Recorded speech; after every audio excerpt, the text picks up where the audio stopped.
Hello everybody. I'm putting a second coat of paint on this wooden candlestick and I'm going to distress it. And I'm going to show you a tip. By putting the candle down in the opening, I don't have to worry about painting the opening, and it'll be fairly neat. Only thing is, I learned the hard way. is don't try to pick it up with it.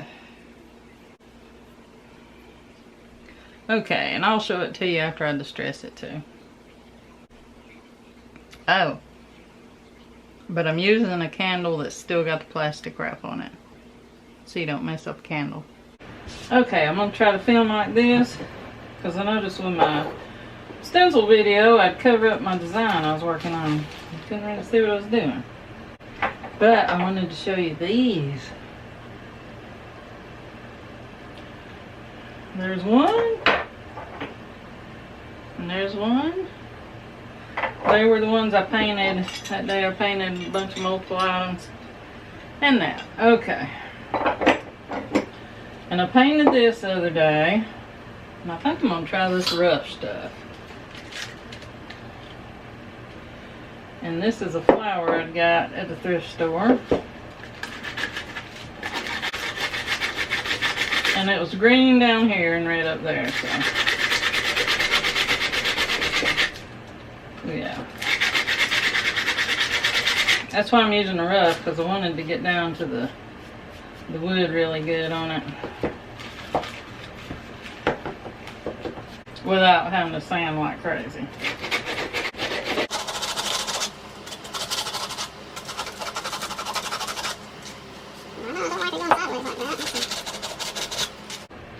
And I'll do the rest of this and this.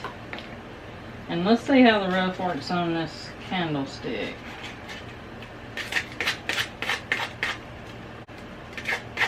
The thing with the rough is, like, if I done it right here, it'd leave a bunch of lines.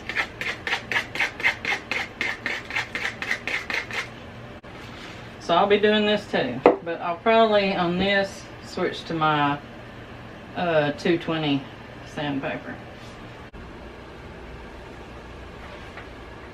Okay, I'm getting ready to go to my booth. And I realized, well, not only is this one not finished. Oh, how do you like the flower? And if it don't sew good around here with the color showing through, I'll just go back with a black dry brush and do the black edges. Okay, with this, I wasn't too wild about the way the sandpaper was doing. Of course, I tried the coarse one. So, and I needed to go over it with a wet rag to get all the, you know, it paint can look a little rough.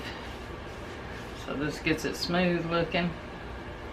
That I don't worry about if it's rough looking. This just wouldn't look right. And I want to show you something. Let's see. See where the paint is thin right there?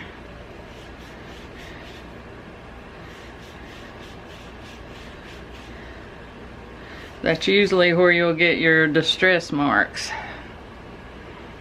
See, because I didn't get it all the way around. I would if I kept on.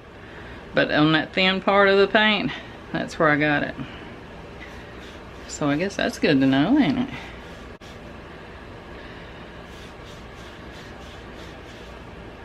You might can plan ahead that way. Yeah, this is a hit the inhaler day. I don't know why. It must be the humidity. I just don't know.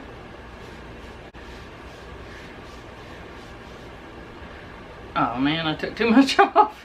I don't really like that much off, but it may just have to stay that way because I'm wanting to go out and spray them and take them with me. But ooh boy, it'd have the car smelling good, wouldn't it? So I don't know. Just don't know.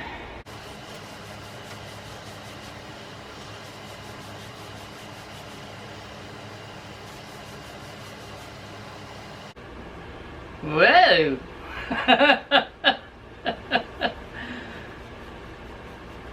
I wonder if I should do it a lot since I've already got to this point. Let's just do it a lot.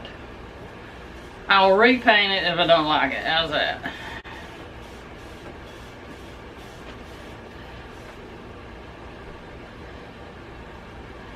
Well, this is a workout.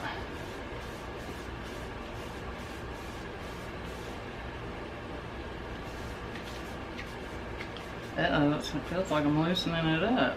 Oh, it's got a screw in it. Behave, Kim. Don't tear it up. Well, maybe I won't do it as much as I thought I was going to. Okay, so there's, that's a little much, but it is what it is. And this ain't dry, so, you know, I might hang on to it and cover up part of this little, where it goes all the way around. And maybe a little of that, I don't know. Okay, I went back and just, actually it was a metal nail file.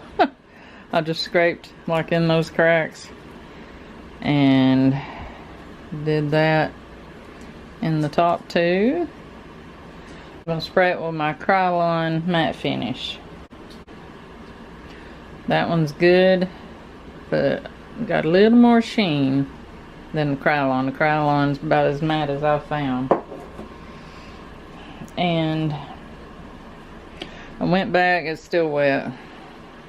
I went back and painted over that part I didn't like it. And so it looks pretty good the way it is now. But I'll put another coat like right through there. But that's how it looks. Thanks for watching, y'all. Bye, y'all.